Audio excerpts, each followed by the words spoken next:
السلام علیکم ورحمۃ اللہ وبرکاتہ۔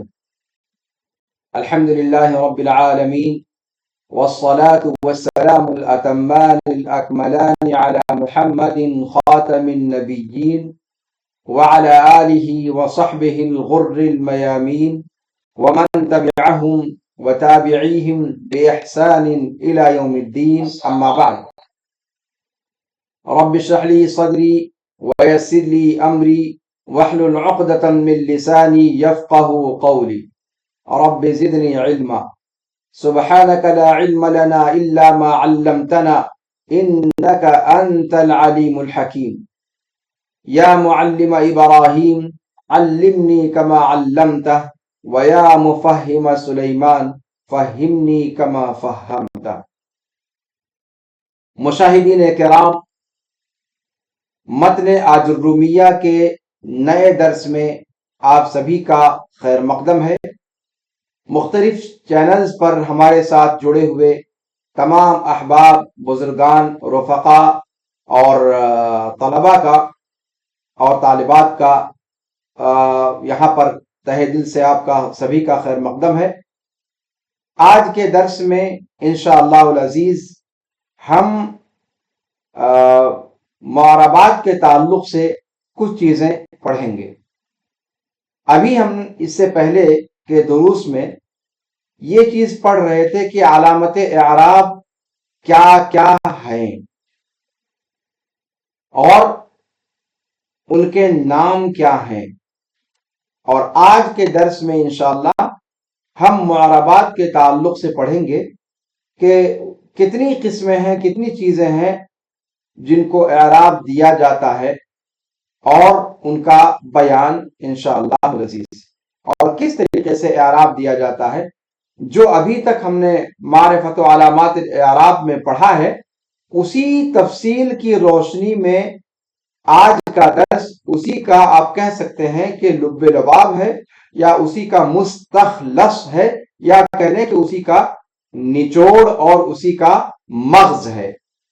تو آئیے درس کی طرف قدم بڑھاتے ہیں، لیکن اس سے پہلے کہ درس کی تفصیل شروع کروں، میں ایک بار پھر عزیز ولید کی طرف متوجہ ہوں گا کہ وہ آج کے درس کو متن آج الرومیہ کے اندر پڑھ دیں، تاکہ پھر اس کے بعد اس کی تشریح کا سلسلہ شروع کیا جائے۔ بسم اللہ الرحمن الرحیم۔ المعربات قسمان، قسم يعرب بالحركات وقسم يعرب بالحروف، فالذي يعرب بالحركات أربعة أنواع: الاسم المفرد، وجمع التكسير، وجمع المؤنث السالم، والفعل المضارع الذي لم يتصل بآخره شيء۔ حسب۔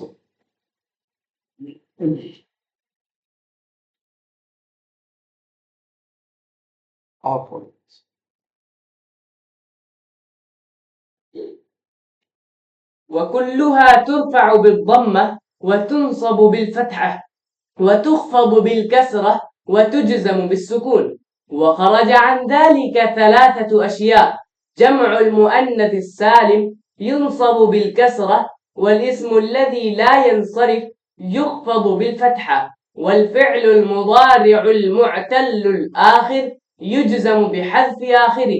حسب۔ آج کے درس میں انشاءاللہ جتنی عبارت پڑھی گئی ہے اس کی تفصیل ہم جاننے کی کوشش کریں گے۔ سب سے پہلے آئیے امام ابن آج الروم نے یہاں پر کہا کیا ہے اس کا ترجمہ پڑھ لیتے ہیں۔ کہتے ہیں کہ اب یہ جو آگے فصل ہم پڑھنے جا رہے ہیں اس کا عنوان ہے المعربات، یعنی وہ کلمات جن کو اعراب دیا جاتا ہے۔ تو کہا کہ المعربات قسمان، وہ کلمات جو جن کو اعراب دیا جاتا ہے وہ دو قسم پر مشتمل ہوتے ہیں۔ پہلی قسم ان کلمات کی ہے جن کو حرکات کے ذریعے سے اعراب دیا جاتا ہے۔ حرکات کے ذریعے سے یعنی ضمہ، فتحہ، کسرہ یا زیر زبر پیش کہہ لیں، زیر زبر پیش اور سکون، تو اس کے ذریعے سے، حرکات کے ذریعے سے اعراب دیا جاتا ہے۔ معربات کی دوسری قسم وہ ہے جن کو حروف کے ذریعے سے اعراب دیا جاتا ہے، یعنی الف، واو اور یا کے ذریعے سے، جیسا کہ آپ نے اسماء خمسہ وغیرہ میں پڑھا ہے۔ تو کہتے ہیں کہ معربات کی دو قسمیں ہیں۔ پہلی قسم وہ ہے جو حرکات کے ذریعے سے اعراب دی جاتی ہے، دوسری قسم وہ ہے جو حروف کے ذریعے سے اعراب دی جاتی ہے۔ اب وہ کلمات، ان کلمات کی قسمیں جن کو حرکات کے ذریعے سے اعراب دیا جاتا ہے، کہتے ہیں کہ ان کلمات کی 4 قسمیں ہیں۔ پہلی قسم ہے اسم مفرد، دوسری قسم ہے جمع التکسیر، اور تیسری قسم ہے جمع المؤنث السالم، چوتھی قسم ہے فعل مضارع جس کے اخیر میں کوئی چیز ملی ہوئی نہ ہو۔ تو اعراب دیے جانے والے کلمات میں سے یہ وہ قسم ہے جن کا اعراب حرکات کے ذریعے سے دیا جاتا ہے۔ اعراب دیا کیا جاتا ہے؟ کہا کہ وَكُلُّهَا تُرْفَعُ بِالضَّمَّةِ، ان میں سے، ان معرب کلمات میں سے ہر کلمے کو حالت رفع میں ضمہ کے ساتھ اعراب دیا جاتا ہے۔ ضمہ کی حالت میں، یعنی یہ رفع دیے جاتے ہیں ضمہ کے ساتھ، نصب دیے جاتے ہیں فتحہ کے ساتھ، اور خفض دیے جاتے ہیں کسرہ کے ساتھ، یعنی جر دیے جاتے ہیں کسرہ کے ساتھ، اور جزم دیے جاتے ہیں سکون کے ساتھ۔ یہ اصل ہے ان کلمات میں جن کو حرکات کے ذریعے سے اعراب دیا جاتا ہے۔ اس کے بعد کہتے ہیں کہ وَخَرَجَ عَنْ ذَلِكَ ثَلَاثَةُ أَشْيَاء، اس قاعدہ کلیہ سے، کون سا قاعدہ کلیہ؟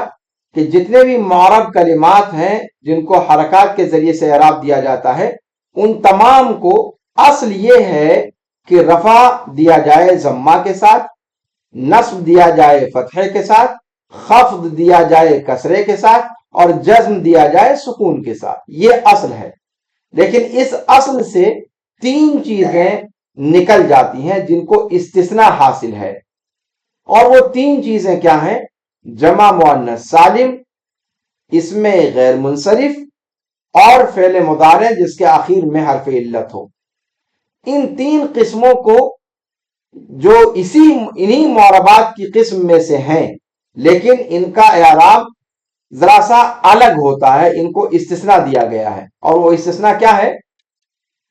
کہتے ہیں کہ جمع مؤنث سالم کو نصب دیا جاتا ہے کسرہ کے ذریعے، اور اس میں غیر منصرف کو خفض دیا جاتا ہے فتحہ کے ذریعے، یعنی جر دیا جاتا ہے فتحہ کے ذریعے، اور فعل مضارع جس کے آخر میں حرف علت ہو اس کو جزم دیا جاتا ہے اس کے آخر کو حذف کر کے۔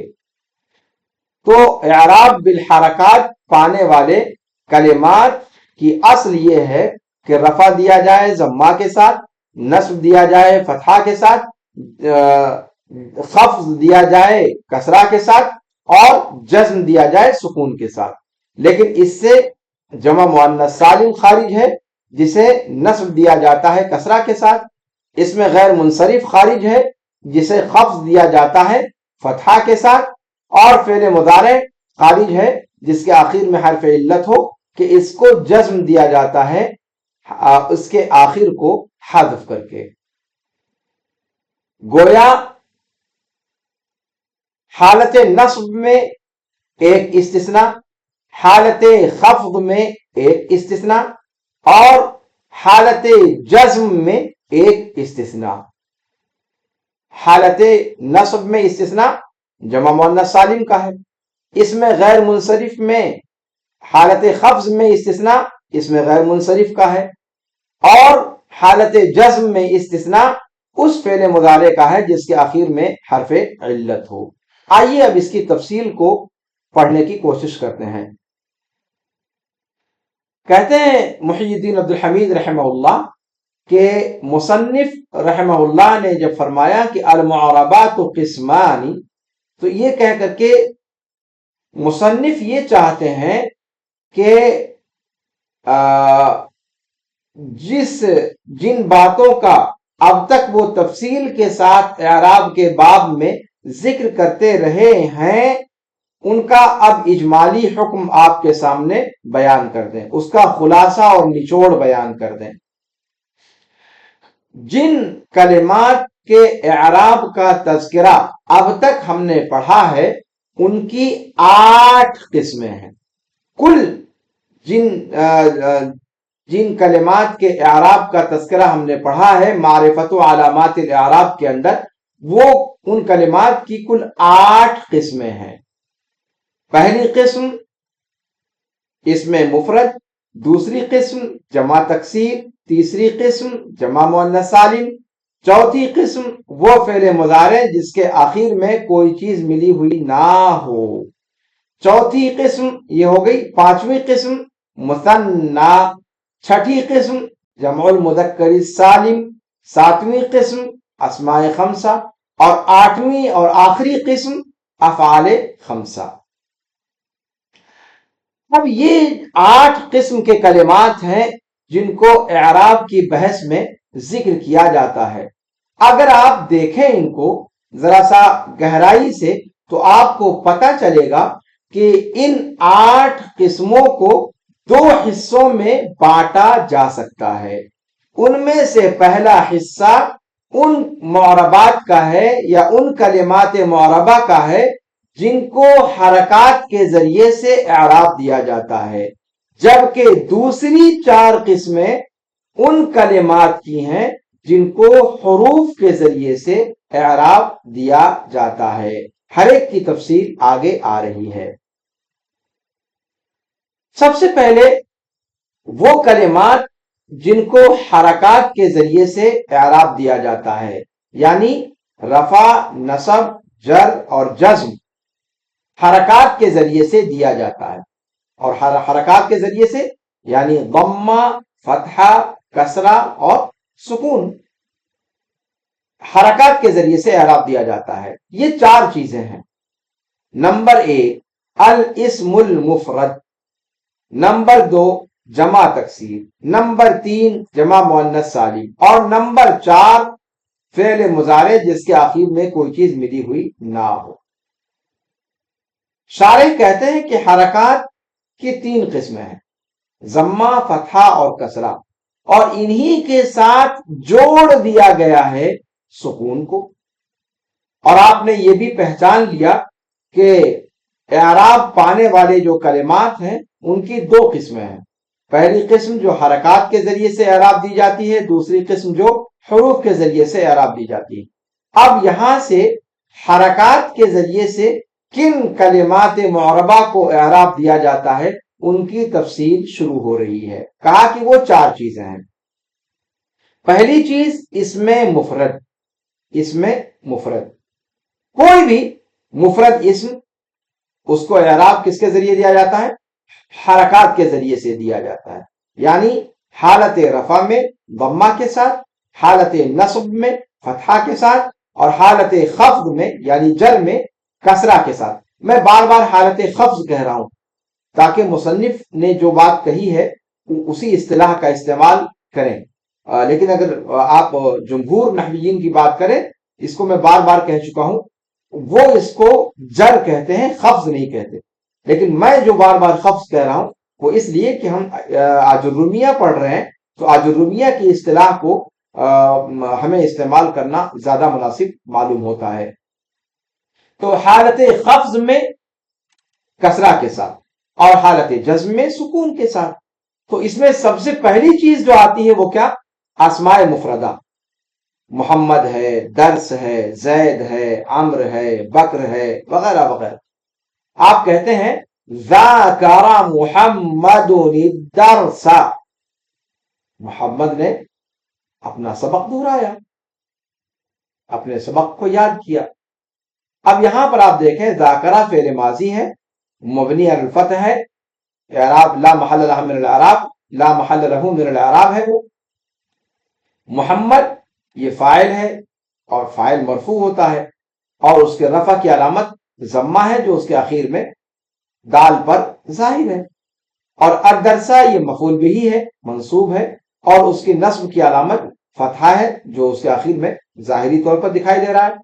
تو محمد اور الدرس یہ دونوں اسم مفرد ہیں، تو محمد حالت رفع میں ہے تو اسے ضمہ کا اعراب دیا گیا، الدرس وہ بھی اسم مفرد ہے لیکن وہ حالت نصب میں ہے اس لیے کہ مفعول بہ ہے، تو اس کو اعراب دیا گیا حالت نصب میں فتحہ کے ساتھ۔ اسی طریقے سے تو یہ پہلی قسم ہو گئی جس کو اعراب بالحرکات دیا جاتا ہے، اور اصل جو ہے وہی اس کے اندر باقی ہے، یعنی رفع ضمہ کے ساتھ، نصب فتحہ کے ساتھ، خفض جر کے ساتھ، اور جزم سکون کے ساتھ۔ تو یہ اعراب پانے والی پہلی قسم کون سی بنی؟ اسماء مفردہ۔ دوسری قسم ہے جمع تکسیر۔ دوسری قسم کیا ہے؟ جو اعراب بالحرکات اور اصل اعراب بالحرکات دیے جاتے ہیں بغیر استثناء کے، استثناء والی شکل کے بغیر جو اصل اعراب دیے جاتے ہیں، یعنی رفع ضمہ کے ساتھ، نصب فتحہ کے ساتھ، خفض کسرہ کے ساتھ، اور جزم سکون کے ساتھ، تو اس میں دوسری قسم ہے جمع تکسیر۔ جمع تکسیر جیسے تلامیذ، دروس، آپ کہتے ہیں حفظت تلامیذ الدروس، حفظت تلامیذ الدروس۔ اب اس میں آپ دیکھیں حفظ فعل ماضی ہے مبنی علی الفتح لا محل له من الاعراب ہے، اور التلامیذ یہ فاعل ہے مرفوع ہے اور اس کے رفع کی علامت ضمہ ظاہرہ ہے جو اس کے اخیر کے اندر پایا جاتا ہے۔ تو حالت رفع میں ہے جمع تکسیر، اور حالت رفع میں ہونے کی وجہ سے جمع تکسیر کا اعراب کیا ہوگا؟ ضمہ ظاہرہ کے ساتھ، جیسا کہ آپ دیکھ رہے ہیں۔ اور الدروس یہ بھی جمع تکسیر ہے اور حالت نصب میں ہے اس لیے کہ مفعول بہ ہے، تو یہاں پر اس کو اعراب دیا گیا کیا نام ہے فتحہ کے ساتھ جو اس کے آخر میں ظاہر ہے۔ تو تلامیذ اور دروس یہ دونوں جمع تکسیر ہیں۔ تیسری قسم جمع مؤنث سالم، اس کی مثال جیسے المؤمنات، الصلوات، جیسے آپ کہیں خشع المؤمنات فی الصلوات۔ خشع فعل ہے، فعل ماضی مبنی علی الفتح ہے لا محل له من الاعراب اس لیے کہ ابتدائی جملہ ہے، اور المؤمنات یہ فاعل ہے حالت رفع میں ہے اور اس کے رفع کی علامت ضمہ ظاہرہ ہے اس کے اندر جیسا کہ آپ دیکھ رہے ہیں۔ تو المؤمنات جمع مؤنث سالم ہے اور حالت رفع میں اس کو ضمہ کا اعراب دیا گیا ہے جیسا کہ آپ دیکھ رہے ہیں۔ فی حرف جر ہے، اور الصلوات یہ فی کے ذریعے سے مجرور ہے اور اس کے جر کی علامت اس کے آخر میں کسرے کا ظاہری طور پر آنا ہے۔ چوتھی اور آخری قسم ہے فعل مضارع جس کے آخر میں کوئی چیز ملی ہوئی نہ ہو، جیسے یذهب، جیسے آپ کہتے ہیں یذهب محمد، تو اب یذهب فعل مضارع ہے مرفوع ہے یعنی حالت رفع میں ہے، کیوں؟ اس لیے کہ کوئی عامل نصب دینے والا یا جزم دینے والا اس کے اوپر داخل نہیں ہوا ہے، اور اس کے رفع کی علامت اس کے اوپر ضمہ ظاہرہ کا آنا ہے۔ یذهبو بو با کے اوپر آپ اور ہم دیکھ رہے ہیں کہ اس کے اوپر ضمہ آیا ہے، تو یہاں پر فعل مضارع حالت رفع میں ہے اور حالت رفع میں ضمہ کے ذریعے اعراب دیا گیا ہے، اور محمد یہ فاعل مرفوع ہے اور اس کے رفع کی علامت اس کے اوپر ضمہ ظاہرہ کا آنا ہے، یعنی چونکہ یہ اس میں مفرد ہے۔ تو یہ چار جگہیں ہیں جن میں کلمات معربہ کو حرکات کے ذریعے سے اور اصل اعراب دیا جاتا ہے، یعنی رفع کی حالت میں ضمہ، نصب کی حالت میں فتحہ، اور خفض کی حالت میں کسرہ، اور جزم کی حالت میں سکون۔ کہتے ہیں کہ الاصل فی اعراب ما یعرب بالحرکات وما خرج، تو ان میں سے یعنی کلمات معربہ بالحرکات میں ہر ایک کو رفع دیا جاتا ہے ضمہ کے ساتھ جیسا کہ ہم نے دیکھا، نصب دیا جاتا ہے فتحہ کے ساتھ، اور خفض دیا جاتا ہے کسرہ کے ساتھ، اور جزم دیا جاتا ہے سکون کے ساتھ۔ ہاں اس قاعدہ کلیہ سے، اس اصل سے تین چیزوں کو استثناء حاصل ہے۔ پہلی چیز ہے جمع مؤنث سالم، جس کو حالت نصب میں استثناء حاصل ہے. دوسری چیز ہے اسم غیر منصرف، جس کو حالت جر میں یا حالت خفض میں استثناء حاصل ہے. اور تیسری قسم ہے وہ فعل مضارع جس کا آخر حرف علت ہو، تو اس کو استثناء حاصل ہے حالت جزم میں. استثناء ہے کیا؟ دیکھا آپ نے اوپر کہ نصب کا اصل اعراب کیا ہے؟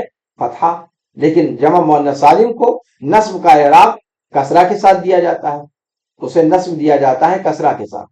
اور اس میں غیر منصرف کو خفض دیا جاتا ہے فتحہ کے ساتھ، جبکہ اصل ہم نے کیا پڑھا ہے کہ خفض دیا جائے کسرہ کے ساتھ. لیکن اس میں غیر منصرف کو استثناء حاصل ہے اور اسے خفض دیا جاتا ہے یا جر دیا جاتا ہے کس کے ساتھ؟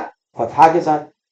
اور فعل مضارع جس کے آخر میں حرف علت ہو، جزم کے اندر اصل یہ ہے کہ جزم دیا جائے سکون کے ساتھ، لیکن فعل مضارع کو استثناء حاصل ہے. فعل مضارع جس کے آخر میں حرف علت ہے اس کو جزم دیا جاتا ہے اس کے آخر سے حرف علت کو حذف کر کے.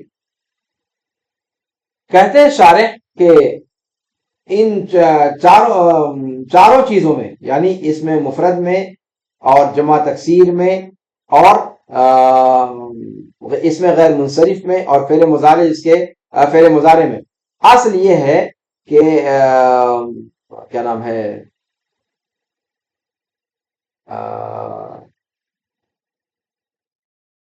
یعنی اس میں مفرد میں، جمع تکسیر میں اور جمع مؤنث سالم میں اور فعل مضارع جس کے آخر میں کوئی چیز نہ ملی ہوئی ہو، تو اس میں اصل یہ ہے کہ حرکات کے ذریعے سے اعراب دیا جائے.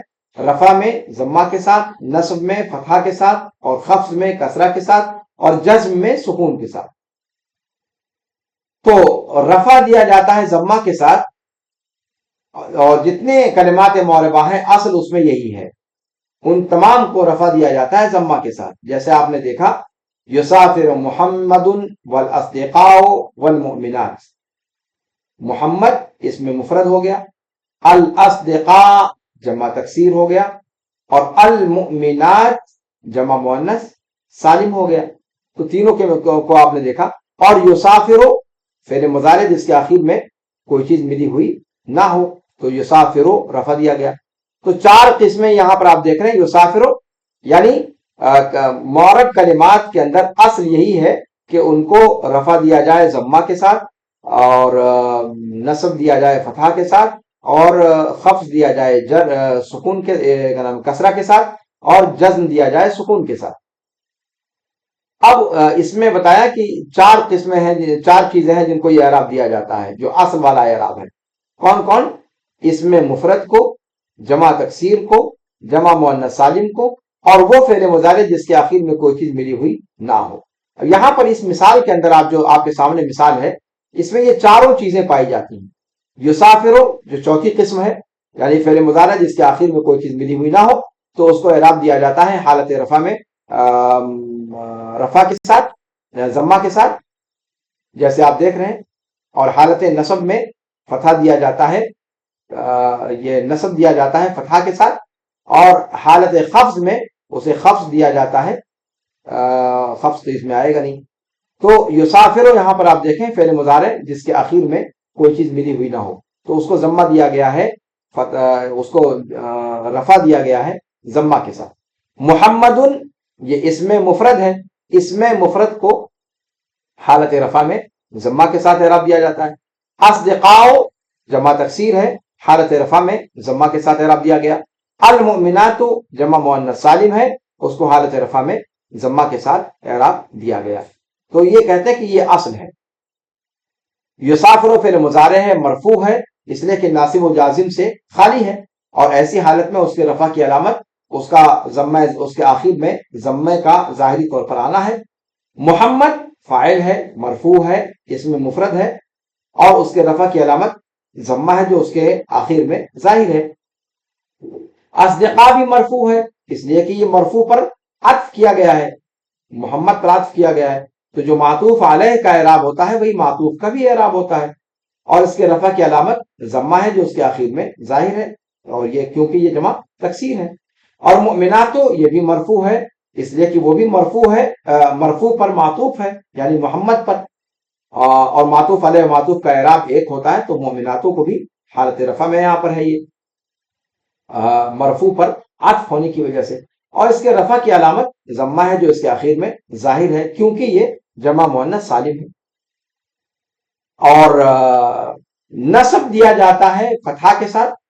تو جتنی مثالیں ابھی آپ کے سامنے ذکر کی گئی وہ اصل پر آئی ہیں سوائے جمع مؤنث سالم کے، کہ جمع مؤنث سالم کو نصب دیا جاتا ہے کسرہ کے ساتھ فتحہ کی نیابت کرتے ہوئے. جیسے آپ کہیں لن اخالف محمدا والاصدقاء والمؤمنات، میں محمد کی اور دوستوں کی اور مومن عورتوں کی مخالفت نہیں کروں گا.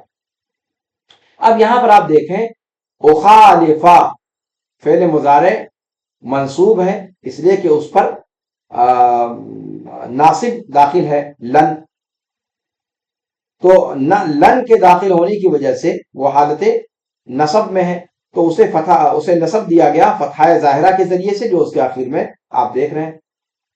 محمدن یہ مفعول بہ ہے منصوب ہے اور اس کے نصب کی علامت فتحہ ظاہرہ ہے اس کے آخر میں چونکہ یہ اسم مفرد ہے. والاصدقاء یہ بھی منصوب ہے اس لیے کہ یہ منصوب پر معطوف ہے، محمد پر اس کو عطف کیا گیا ہے. تو محمدن معطوف علیہ ہے چونکہ وہ اور حالت نصب میں ہے اس لیے کہ وہ مفعول بہ ہے، اس میں مفرد کو نصب کا اعراب فتح سے دیا جاتا ہے.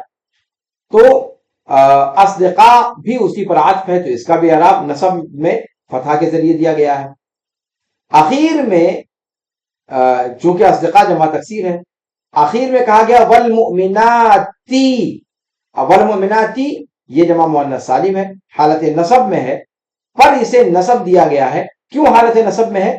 اس لیے کہ محمدن پر یہ معطوف ہے اور معطوف علیہ اور معطوف کا اعراب ایک ہوتا ہے. لیکن یہاں پر مؤمناتی تا کو آپ دیکھ رہے ہیں کہ کسرہ ہے جو حالت نصب میں جمع مؤنث سالم میں ہونے کی، جمع مؤنث سالم کی حالت نصب میں ہونے کی علامت ہے کہ اس میں حالت نصب میں کسرہ دیا جاتا ہے فتحہ کی نیابت کرتے ہوئے. اچھا اب آئیے آگے کہ خفض بالکسرہ یعنی جر دیا جائے کسرہ کے ذریعے سے. تو جتنی بھی چاروں قسمیں ہیں یہ اپنی اصل پر آتی ہیں سوائے فعل مضارع جس کے بارے میں آپ جانتے ہیں کہ فعل مجرور ہوتا ہی نہیں ہے اور اس میں غیر منصرف کو چھوڑ کر کہ اس کو جر دیا جاتا ہے یا خفض دیا جاتا ہے فتحہ کے ذریعے سے کسرہ کی نیابت کرتے ہوئے. جیسے آپ کہیں مررت بمحمد والرجال والمؤمنات واحمدا. یہاں پر اب آپ دیکھیں مررت یہ ہماری مثال نہیں ہے اس لیے کہ یہاں فعل مضارع اس کے آخر میں کوئی چیز ملی ہوئی نہیں ہے اور وہ حالت رفع میں ہے تو ضمہ کے ذریعے سے اعراب دیا گیا. یہاں ہم کو کسرہ کی مثال دیکھنی ہے، جر دیا جائے خفض دیا جائے کسرہ کے ساتھ. تو آپ دیکھیں بے محمدن، محمدن اس میں مفرد ہے اس کو جر دیا گیا کسرہ کے ذریعے سے. اور الرجال یہ جمع تکسیر ہے اور حالت خفض میں ہے. کیوں؟ اس لیے کہ یہ معطوف ہے کس پر؟ اس میں مفرد پر محمد پر اور وہ مجرور ہے تو محفوظ ہونے کی وجہ سے معطوف علیہ کے محفوظ ہونے کی وجہ سے جس کو عطف کیا جائے وہ بھی محفوظ ہے تو حالت خفض میں ہے. اور حالت خفض کی علامت کیا ہے کہ اس کے اوپر یہاں پر اس کو کسرہ دیا گیا، جو خفض دیا جاتا ہے کسرہ کے ساتھ جو اصل ہے. ایسے ہی مؤمناتی یہ بھی عطف ہے محمد پر اس لیے وہ حالت خفض میں ہے، ٹھیک ہے، معطوف ہونے کی وجہ سے محمد پہ جس پر حرف جر داخل ہے. تو مؤمناتی اس کو بھی خفض دیا گیا کسرہ کے ذریعے سے جیسا کہ آپ دیکھ رہے ہیں. لیکن اخیر میں آپ دیکھیں وَأَحْمَدَا، وَأَحْمَدَا، احمدہ اب یہ جو ہے یہ بھی حالت خفض میں ہے، اس لیے کہ یہ معطوف ہے محمد پر، اور محمد پر حرف جر داخل ہے، حرف خفض داخل ہے، تو مخفوض یہ بھی ہے، لیکن یہاں پر خفض دیا گیا ہے فتحہ کے ذریعے سے. کیوں؟ اس لیے کہ یہ اس میں غیر منصرف ہے. تو مرر تو فعل و فاعل ہے، اعراب کیسے کریں گے؟ مرر تو فعل و فاعل، با حرف جر حرف خفض، محمد مخفوض ہے با کے ذریعے سے، اس کے خفض کی علامت کسرہ ظاہرہ ہے جو اس کے آخر میں ہے، اس لیے کہ یہ اس میں مفرد ہے جیسا کہ آپ نے جان لیا. اور الرجال مخفوض ہے اس لیے کہ وہ مخفوض پر معطوف ہے، اور اس کے خفض کی علامت کسرہ ظاہرہ ہے جو اس کے آخر میں ہے، کیونکہ یہ جمع تکسیر ہے جیسا کہ آپ جانتے ہیں، منصرف ہے. مؤمنات یہ بھی مخفوض ہے اس لیے کہ یہ مخفوض پر معطوف ہے، اور اس کے خفض کی علامت، اس کے جر کی علامت کسرہ ظاہرہ ہے جو اس کے آخر میں ہے، اس لیے کہ یہ جمع مؤنث سالم ہے. احمدہ یہ مخفوض ہے اس لیے کہ یہ مخفوض پر معطوف ہے، اور اس کے خفض کی علامت فتحہ ہے کسرہ کی نیابت کرتے ہوئے، اس لیے کہ یہ اس میں غیر منصرف ہے. اور یہاں پر غیر منصرف ہونے کی علت کیا ہے؟ دو علتیں کیا ہیں؟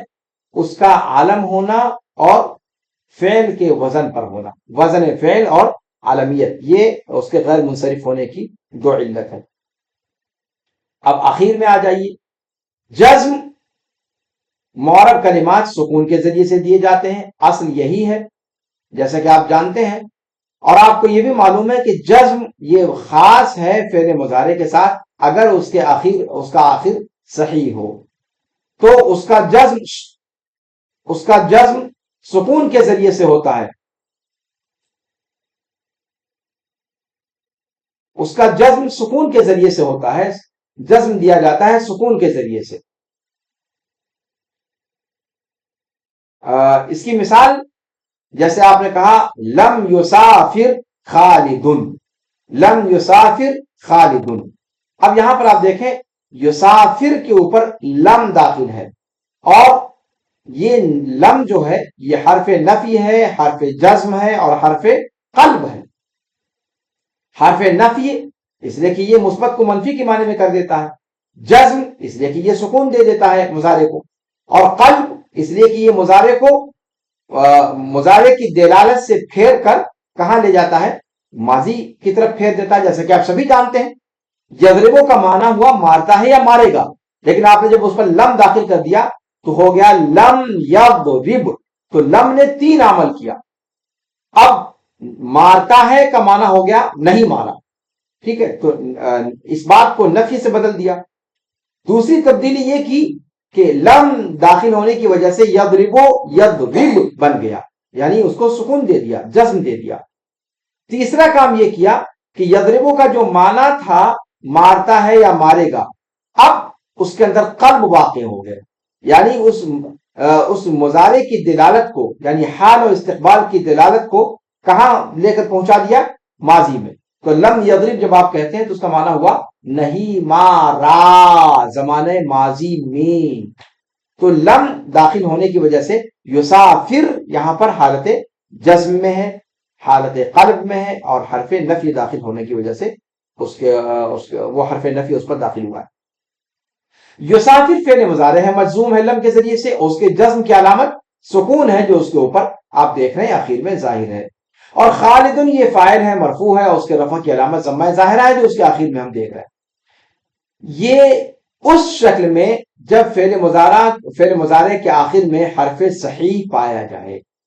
لیکن اگر فعل مضارع کے آخر میں حرف علت آ جائے تو اس کو جزم دیا جاتا ہے حرف علت کو حذف کر کے، اور یہ ہے استثناء اعراب کے اندر، معرب کلمات کے اندر، کہ فعل مضارع اگر معتل الآخر ہے تو اس کو جزم سکون کے ذریعے نہ دے کر اس کو جزم دیا جائے گا حرف علت کو حذف کر کے. جیسے آپ کہتے ہیں لم یسعى بکر، بکر نے کوشش نہیں کی. سعى یسعى کوشش کرنے کے معنی میں آتا ہے. قرآن کہتا ہے وَأَن لَيْسَ لِلْإِنسَانِ إِلَّا مَا سَعَى. تو لم یسعى فعل مضارع تھا، جب لم داخل ہوا تو لم چونکہ حرف نفی ہے، حرف جزم ہے، حرف قلب ہے، تو یسعا پر اس نے 3 عمل کیا۔ سعا یسعا کی دلالت کو اس بات سے نفی کی طرف پھیر دیا لم کے آنے نے۔ دوسرا کام حضرت لم نے کیا کیا کہ یسعا عین کے بعد جو الف مقصورہ تھا اس کو کھا گیا، حذف کرنا پڑا اس کو لم کے داخل ہونے کی وجہ سے۔ اور تیسرا کام کیا کیا کہ یسعا کی جو دلالت فعل مضارع کی تھی اس کو فعل ماضی کے اندر کنورٹ کر دیا، اس کو قلب کر دیا۔ تو لم یسعا بکرن، بکر نے کوشش نہیں کی زمانے ماضی میں۔ اب یہاں پر یسعا، یہ لم یسعا یہ فعل مضارع ہے حالت جزم میں لم کے ذریعے سے، لم داخل ہونے کی وجہ سے، اور اس کو جزم دیا گیا ہے حرف علت کے حذف کے ذریعے سے، سکون کے ذریعے سے نہیں بلکہ استثنائی شکل کہ جزم دیا گیا ہے حرف علت کو حذف کر کے۔ اور ایسے ہی لم یدعو، دعا یدعو بلانا، لم یدعو جب آپ نے کہا تو آپ دیکھیں اس کے اندر بھی 3 عمل ہوا۔ دعا یدعو بلاتا ہے یا بلائے گا، یدعو جب لم داخل ہوا تو نہیں بلایا، نہیں کا معنی آ گیا اس بات سے نفی میں، اور بلاتا ہے یا بلائے گا کو بلایا سے تبدیل کر دیا، یعنی اس کی دلالت ماضی میں کر دی۔ اور آخر میں جزم دیا تو کیسے دیا لم نے؟ حرف علت کو حذف کر کے، تو ہم نے کیا کہا لم یدعو۔ ایسے ہی لم، تو یہاں پر جو حذف ہے وہ کیا ہے؟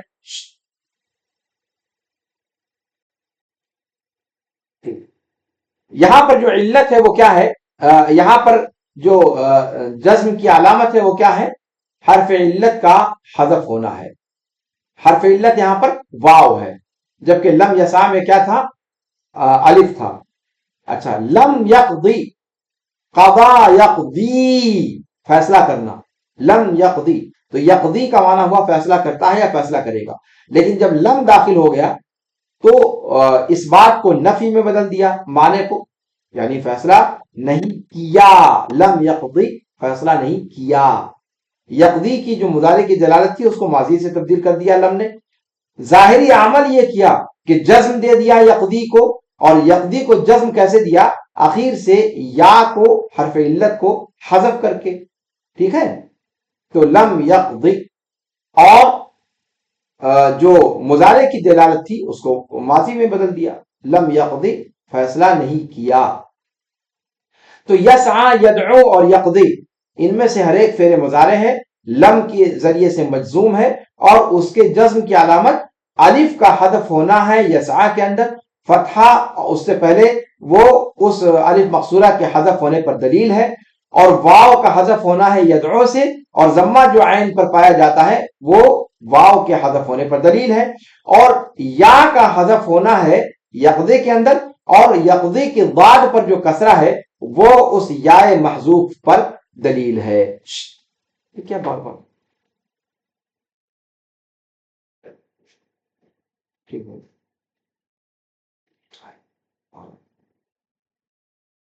خلاصہ کیا نکلا آج کے درس کا؟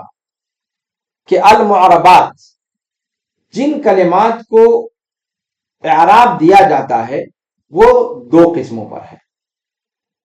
ایک قسم وہ ہے جن کو حرکات کے ذریعے سے اعراب دیا جاتا ہے، دوسری قسم وہ ہے جن کو حروف کے ذریعے سے اعراب دیا جاتا ہے۔ ابھی تک ہم نے جو پڑھا ہے، ابھی حروف والا نہیں پڑھا ہے، ابھی حرکات کا ہم نے پڑھا ہے۔ تو حرکات کے ذریعے سے اعراب 4 چیزوں کو دیا جاتا ہے۔ کون کون؟ اسم مفرد، جمع تکسیر، جمع مؤنث سالم، اور وہ مضارع جس کے اخیر میں کوئی چیز ملی ہوئی نہ ہو۔ اور ان میں اصل یہ ہے کہ حالت رفع میں ضمہ کے ساتھ دیا جائے، حالت نصب میں فتحہ کے ساتھ دیا جائے، حالت خفض میں کسرہ کے ساتھ دیا جائے، اور حالت جزم میں سکون کے ساتھ دیا جائے۔ لیکن تینوں حالتوں میں ایک چیز کا استثناء ہے جس کو ہم نے پڑھا۔ تو اس طریقے سے ہم نے اعراب بالحرکات کی بحث کو آج مکمل کر لیا۔ استثناء جو حاصل ہے وہ کس کو اصلی حرکات کے ذریعے سے استثناء جو ہم نے 3 کہا، حالت رفع میں، حالت نصب میں ایک استثناء ہے، حالت خفض میں ایک استثناء ہے، اور حالت جزم میں ایک استثناء ہے۔ حالت رفع میں کوئی استثناء نہیں۔ تو حالت نصب میں استثناء ہے جمع مؤنث سالم کا، کہ جس کو حالت نصب میں کسرہ دیا جاتا ہے، کس کے ذریعے؟ فتحہ کے ذریعے سے، نہیں، نصب دیا جاتا ہے کسرہ کے ذریعے سے فتحہ کی نیابت کرتے ہوئے۔ اس میں غیر منصرف کو خفض دیا جاتا ہے فتحہ کے ذریعے کسرہ کی نیابت کرتے ہوئے، اور وہ فعل مضارع جس کے آخر میں حرف علت ہو اس کو جزم دیا جاتا ہے اس کے آخر کو حذف کر کے سکون کی نیابت کرتے ہوئے۔ ٹھیک ہے، تو اتنی چیزیں آج ہم نے آج کے درس میں پڑھی۔ اب معربات بالحروف، یعنی اسماء معربہ کی وہ دوسری قسم جن کو حروف کے ذریعے سے اعراب دیا جاتا ہے، وہ بھی 4 قسمیں ہیں، لیکن ان کو ہم انشاءاللہ اگلے درس میں پڑھیں گے۔ آج کے درس کو اسی پر ختم کیا جاتا ہے، اور مجھے امید ہے کہ آپ اس خریطے کو اپنے سامنے نوٹ کر لیں گے، اور یہ آج کے درس کا لب لباب ہے۔ اس پہلو پر گفتگو ہماری، اعراب بالحروف کا جو معاملہ ہے اس پر گفتگو ہماری اگلے درس میں ہوگی۔ تو اعراب بالحرکات، اصلی جو اعراب کی جگہیں ہیں وہ یہ 4 چیزیں ہیں، اور استثناء والی جو چیزیں ہیں وہ یہ 3 چیزیں ہیں۔ یہ آپ کے سامنے اسکرین پر ظاہر ہے آج کے درس کا خلاصہ۔ اب باقی رہ گیا اعراب بالحروف، جن 4 قسموں کو دیا جاتا ہے اس کو انشاءاللہ ہم اگلے درس میں پڑھیں گے۔ لیکن درس ختم کرنے سے پہلے آپ نہ بھولیں کہ ابھی بارکوڈ آپ کے سامنے دیا جا رہا ہے، اسے اسکین کر کے اپنی حاضری درج کر لیں، تاکہ آج کے درس میں آپ کی شمولیت ہمارے یہاں درج ہو جائے۔ اور اگر یہ چیز دشوار ہو بعض احباب کے لیے تو پھر کمنٹ باکس میں آپ کو لنک بھی شیئر کیا جا رہا ہے، اس لنک کے ذریعے سے بھی آپ اپنی حاضری درج کر سکتے ہیں۔ میں چاہوں گا کہ اگر آپ اس درس کا اجازہ اور اس درس کی سرٹیفکیٹ، اس درس کے سرٹیفکیٹ کو حاصل کرنا چاہتے ہیں تو اپنی حاضری ضرور درج کریں، اور اگر صرف افادہ اور استفادہ کے لیے آپ ہمارے درس میں شامل ہوئے ہیں تو پھر کوئی حرج کی بات نہیں ہے، پھر آپ کے اوپر حاضری کا اندراج ضروری نہیں ہے۔ ھذا وصلی اللہ وسلم علی نبینا محمد وعلی آلہ وصحبہ اجمعین۔ سبحانک اللہم وبحمدک، اشہد ان لا الہ الا انت، استغفرک واتوب الیک۔ والسلام علیکم ورحمۃ اللہ وبرکاتہ۔